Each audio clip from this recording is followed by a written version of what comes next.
Hello officers, audio video క్లారిటీగా ఉంది కదా. సో వీడియోని చివరి వరకు చూడండి, మన ఛానల్ని సబ్స్క్రైబ్ చేసుకోండి, అదేవిధంగా లైక్ చేయండి, షేర్ చేయండి.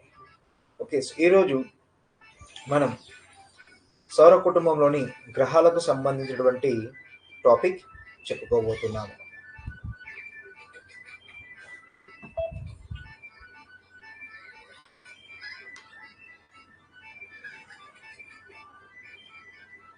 ఓకే, సో మన గ్రహాలకు సంబంధించినటువంటి అంశాలలో ప్రధానంగా గమనిస్తే ముందుగా చెప్పుకోవాల్సినటువంటి గ్రహం బుధ గ్రహం.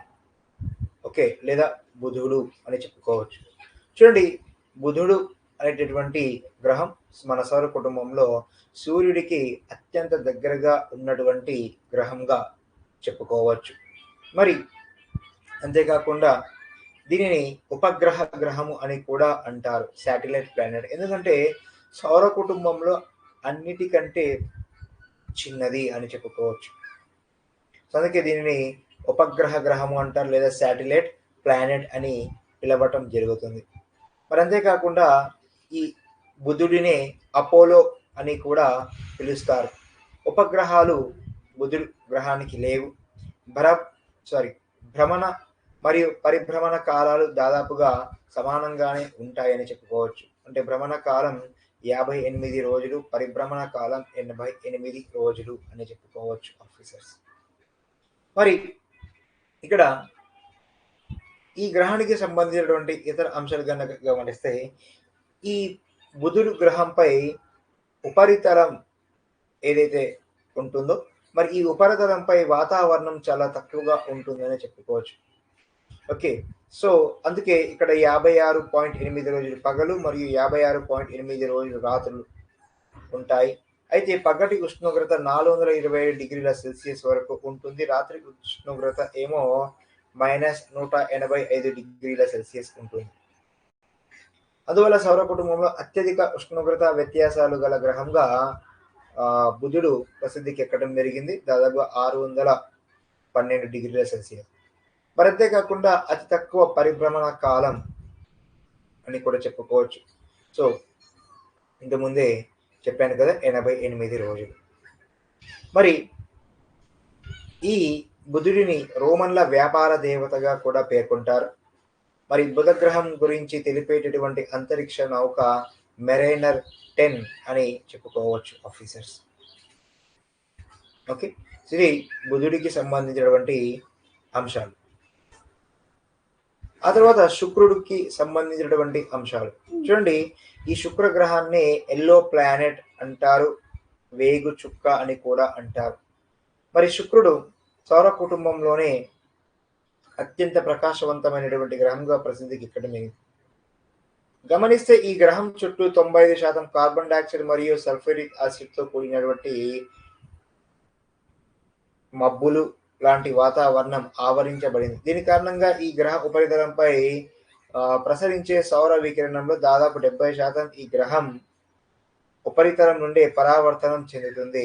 మిగిలింది ఈ గ్రహ ఉపరితలాన్ని చేరుతుందని చెప్పుకోవచ్చు. ఇది సౌర కుటుంబంలో అత్యంత ఆల్బిడో పరిమాణం గల గ్రహంగా ప్రసిద్ధికి ఎక్కింది, 70%. మరి అంతేకాకుండా సౌర కుటుంబంలో అత్యంత వేడి గల గ్రహం ఏది అంటే ఈ శుక్రుడే. కారణం గ్లోబల్ వార్మింగ్, 600 డిగ్రీల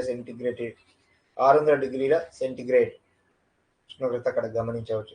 సౌర కుటుంబంలో ఆత్మభ్రమణ కాలం 243 రోజులు, అదేవిధంగా పరిభ్రమణ కాలం 225 రోజులు. ఓకే, అంటే ఆత్మభ్రమణం పరిభ్రమణం కాలం కన్నా ఎక్కువగా గల గ్రహంగా ప్రసిద్ధికి ఎక్కడలేదు. మరి శుక్రుడు భూమికి అతి దగ్గరగా ఉన్నటువంటి గ్రహం. దీనినే ఉదయతార, సంధ్యాతార అని కూడా పిలుస్తారు. దీని భ్రమణం తూర్పు నుండి పడమరకు సవ్య దిశలో ఉంటుంది. అందువల్ల ఈ గ్రహంపై సూర్యుడు పడమరన ఉదయిస్తున్నట్లు కనిపించడం జరుగుతుంది. ఈ గ్రహాన్ని గ్రీకులు అందమైన దేవతగా పరిగణిస్తారు. మరి ఈ గ్రహ పరిమాణం గనక మరియు ద్రవ్యరాశి మరియు సాంద్రత కనుక గమనిస్తే భూమిని పోలి ఉన్నందువల్ల దీనిని భూమి యొక్క కవల అని పిలుస్తారు. మరి శుక్రగ్రహానికి కూడా ఉపగ్రహాలు లేవు. ఉత్తమ యోగము లేదా ఉచ్చగ్రహ కూటమి అంటే సూర్యునికి ఒకవైపు శుక్రుడు, మరొక వైపు భూమి వచ్చి చేరే స్థితి. ఈ స్థితిలో శుక్రుడు భూమి మీద భూమి మీద ఉన్న వారికి కనిపించడు. ఓకే. నిమ్న యోగము లేదా నీచ కూటమి. సూర్యునికి, భూమినికి మధ్య శుక్రుడు వచ్చి చేరే స్థితి. ఈ స్థితిలో ఉన్నప్పుడు శుక్రుడు భూమి మీద ఉన్న వారికి కనిపిస్తాడు. ట్రాన్సిట్. సూర్యునికి, భూమికి మధ్య బుధుడు వచ్చినప్పుడు ఆ గ్రహము నల్లని మచ్చ మాదిరిగా ప్రయాణించి పోతుంది. దీనినే ట్రాన్సిట్ అంటారు. ఇది శతాబ్దంలో 14 సార్లు జరుగుతుంది అని చెప్పుకోవచ్చు.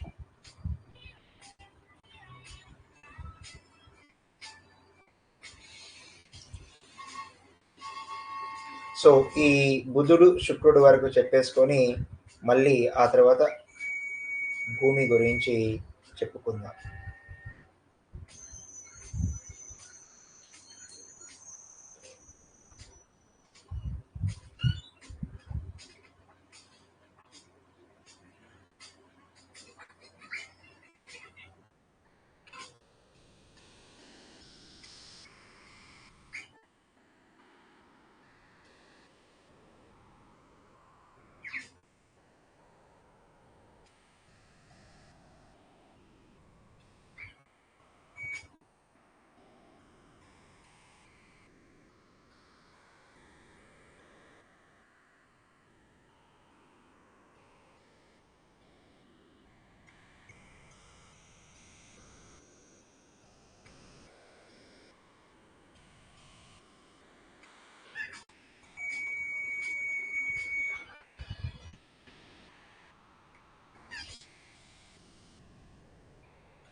గ్రహాల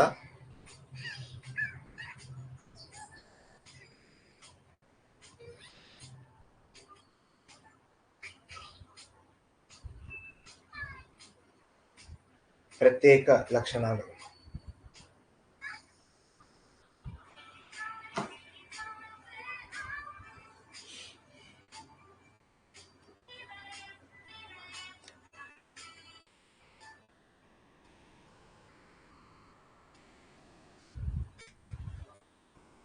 సో గ్రహాల ప్రత్యేక లక్షణాలకు సంబంధించిన అంశాలు గమనిస్తే, సో ఫస్ట్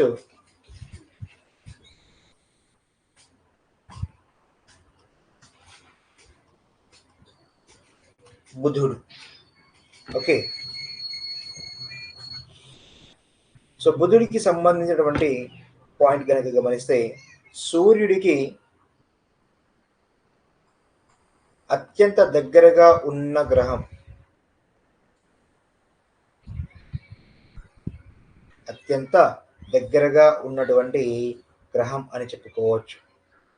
అదేవిధంగా సౌర కుటుంబంలో అన్నింటికంటే చిన్న గ్రహం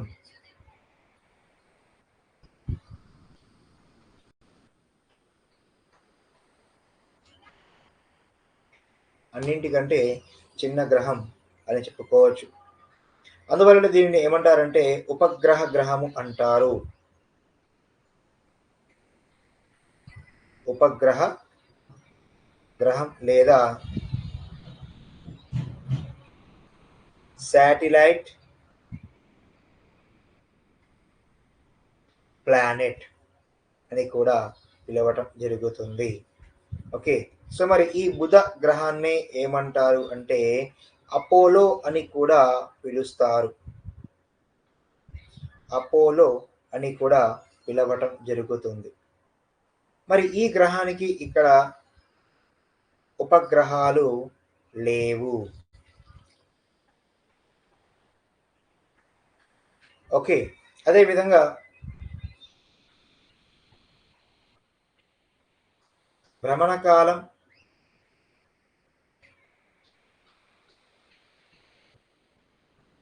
ఆత్మ పరిభ్రమణ భ్రమణ కాలం, పరిభ్రమణ కాలం.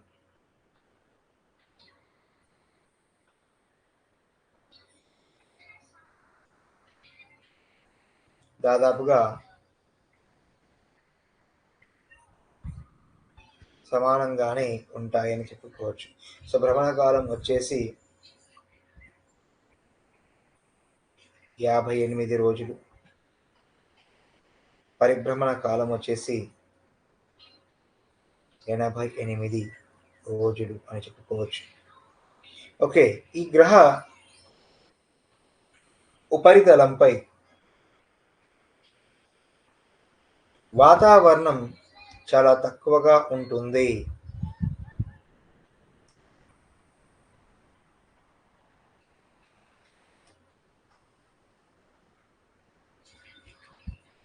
చాలా తక్కువగా ఉంటుంది అని చెప్పుకోవచ్చు.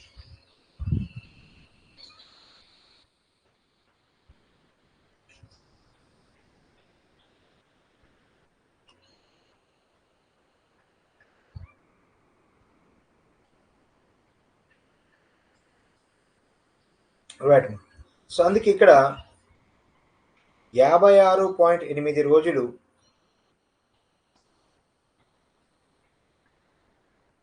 పగలు, అదేవిధంగా 56.8 రోజులు రాత్రి ఉంటుంది. Okay, right. మరి పగటి ఉష్ణోగ్రత దాదాపుగా 427 డిగ్రీల సెల్సియస్ ఉంటుంది. ఓకే, అదేవిధంగా రాత్రి ఉష్ణోగ్రత 185 డిగ్రీల సెల్సియస్ ఉంటుంది అని చెప్పుకోవచ్చు. ఓకే, సో ఆ రకంగా సౌర కుటుంబంలో అత్యధిక ఉష్ణోగ్రత వ్యత్యాసం అత్యధిక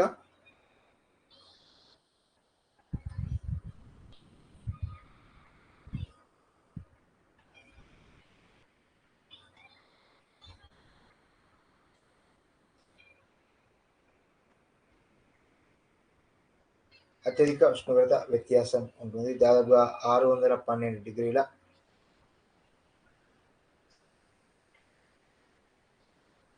సెల్సియస్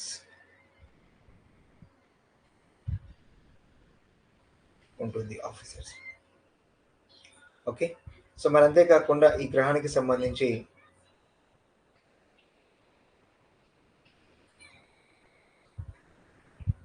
అతి తక్కువ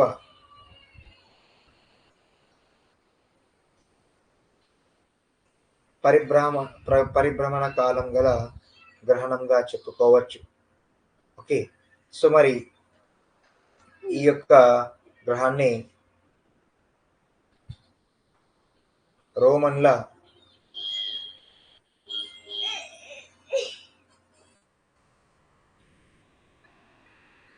వ్యాపార దేవతగా కూడా పేర్కొనడం జరుగుతుంది.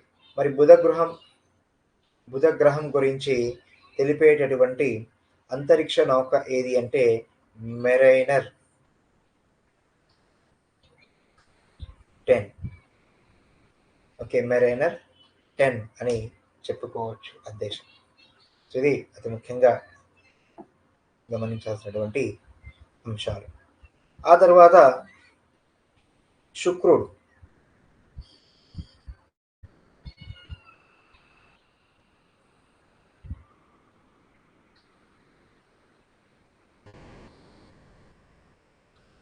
శుక్రుడు లేదా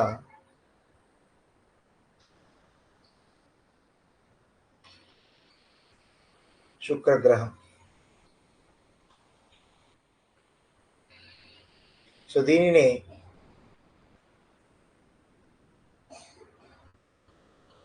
వేగు చుక్క అంటారు, లేదా ఎల్లో ప్లానెట్ అని కూడా అంటారు.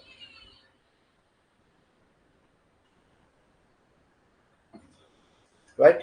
మరి ఇది సౌర కుటుంబంలోనే అత్యంత ప్రకాశవంతమైన గ్రహం. అత్యంత ప్రకాశవంతమైన గ్రహంగా ప్రసిద్ధికి ఎక్కడం జరిగింది. ఓకే, ఈ గ్రహం చుట్టూ 95% కార్బన్ డైఆక్సైడ్,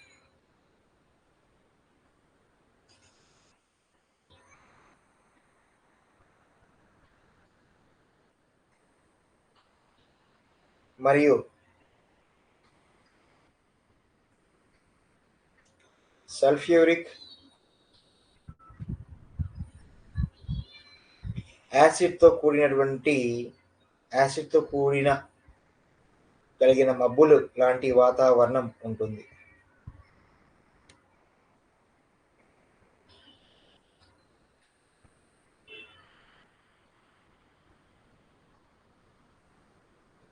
మబ్బులు లాంటి వాతావరణం కలిగి ఉంటుంది అని చెప్పుకోవచ్చు. ఓకే, సో అందుకే దీని కారణంగా ఈ గ్రహ ఉపరితలం వైపు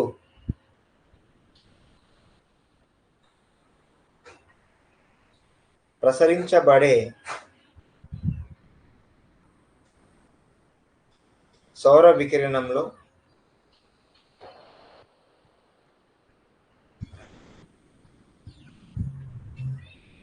దాదాపు 70% ఈ గ్రహ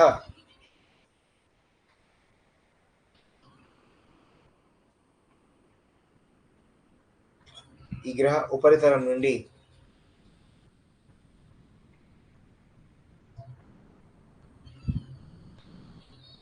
పరావర్తనం చెందుతుంది అని చెప్పుకోవచ్చు. మిగిలిన 30% గ్రహ ఉపరితలాన్ని చేరుతుంది.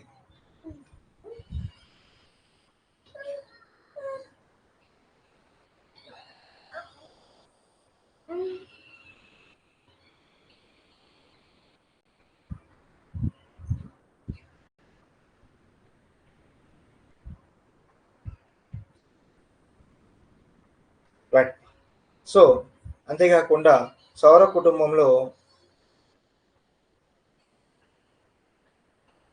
అత్యంత ఆల్బిడో పరిమాణం గల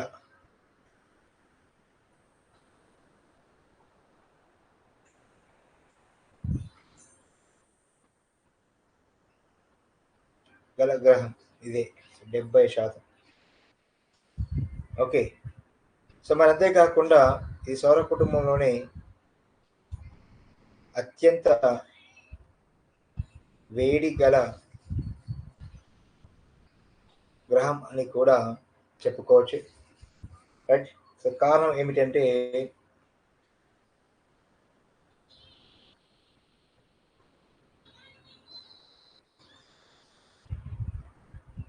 గ్లోబల్ వార్మింగ్.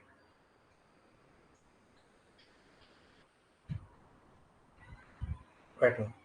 సో 600 డిగ్రీల సెంటిగ్రేడ్ ఉష్ణోగ్రత అక్కడ వరకు ఉంటుంది. రైట్. మరి సౌర కుటుంబంలో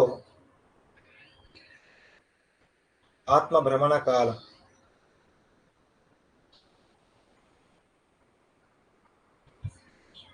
243 రోజులు.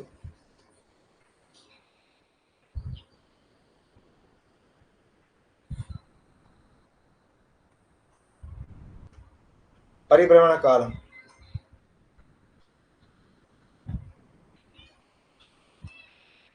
225.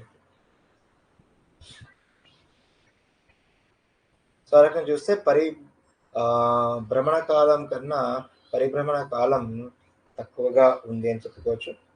లేదా భ్రమణ కాలం పరిభ్రమణ కాలం కన్నా కూడా ఎక్కువగా ఉందని చెప్పుకోవచ్చు. అదేవిధంగా ఇది భూమికి అతి దగ్గరగా ఉన్న గ్రహం.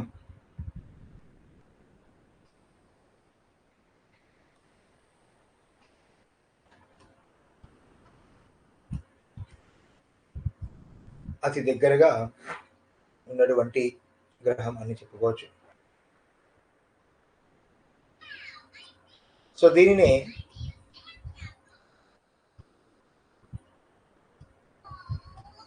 ఉదయతార,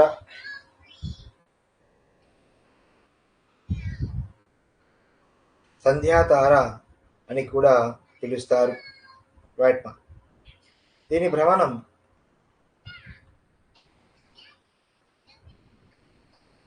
తూర్పు నుండి పడమరకు,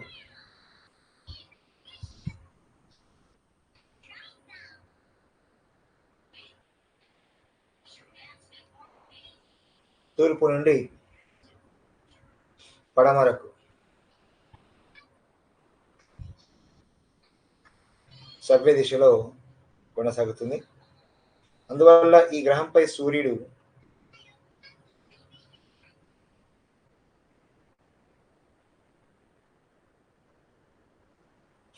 పశ్చిమాన ఉదయిస్తాడు.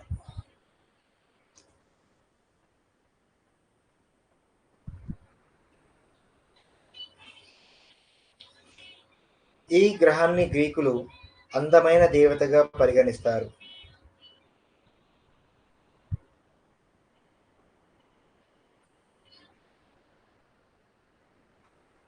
అందమైన దేవతగా పరిగణిస్తారు. ఈ గ్రహం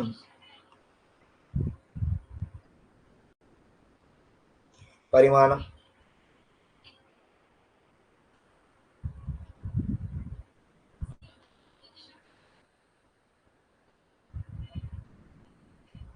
సాంద్రత, ఓకేనా, భూమిని సాంద్రతలో భూమిని పోలి ఉన్నందువల్ల భూమి యొక్క కవల అంటారు.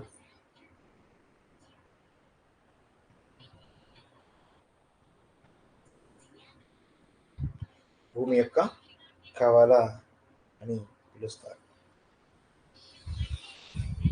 దీనికి కూడా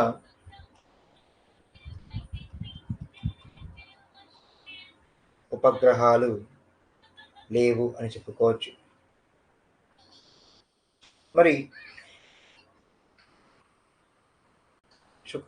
శుక్రగ్రహాన్ని కనుక గమనిస్తే ఉత్తమ యోగము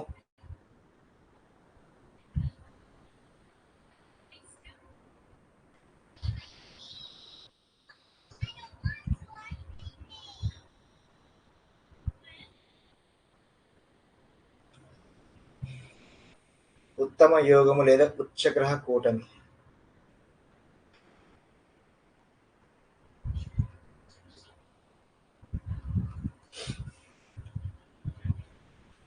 ఏంటి, సూర్యునికి ఒకవైపు శుక్రుడు మరొక వైపు భూమి వచ్చే చేరే స్థితినే ఓకేనా ఉత్తమ యోగం లేదా ఉచ్చగ్రహ కూటమి అంటారు.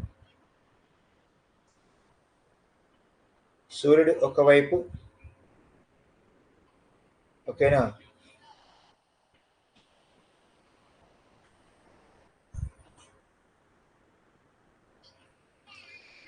అదేవిధంగా శుక్రుడు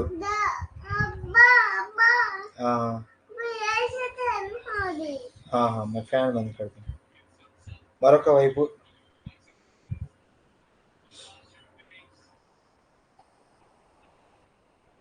భూమి వచ్చి చేరే స్థితి.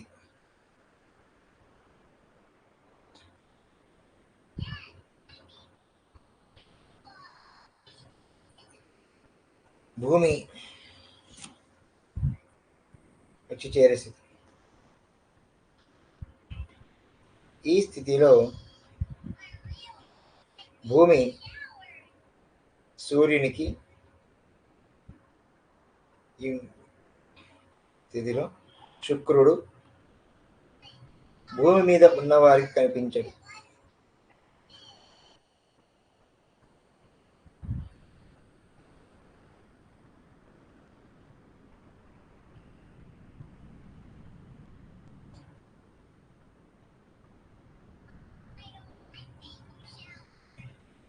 ఉన్నవారికి కనిపించదు.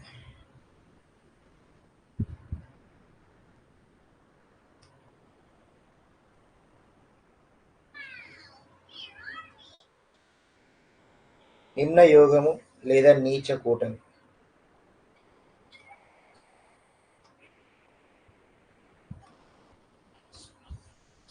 రైట్, సూర్యునికి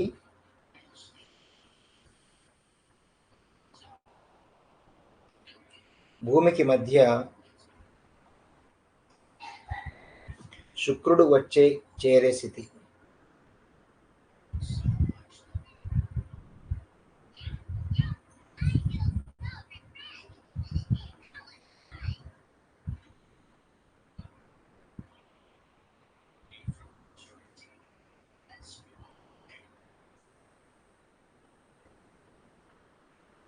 శుక్రుడు వచ్చి చేరే స్థితి అని చెప్పుకోవచ్చు. Okay, right. ఈ స్థితిలో ఉన్నప్పుడు శుక్రుడు భూమి మీద ఉన్న వారికి కనిపిస్తాడు. నెక్స్ట్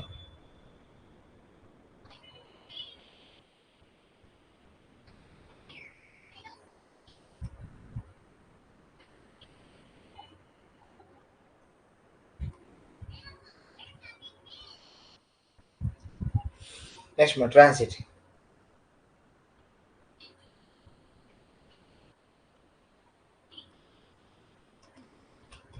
సూర్యునికి భూమికి మధ్య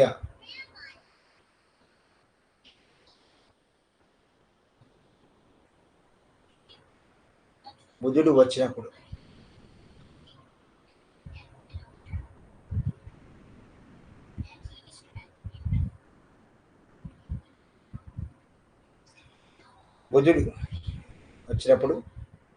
ఆ గ్రహం నల్లని మచ్చగా మారి ప్రయాణించిపోతుంది. దీనినే ట్రాన్సిట్ అంటారు. ఇది శతాబ్దంలో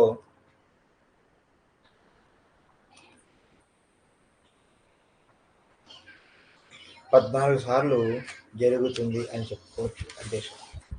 సో ఇదండి, రేపు భూమి, అదేవిధంగా చంద్రుడు, ఇతర గ్రహాల గురించి కూడా తెలుసుకుందాం ఆఫీసర్స్.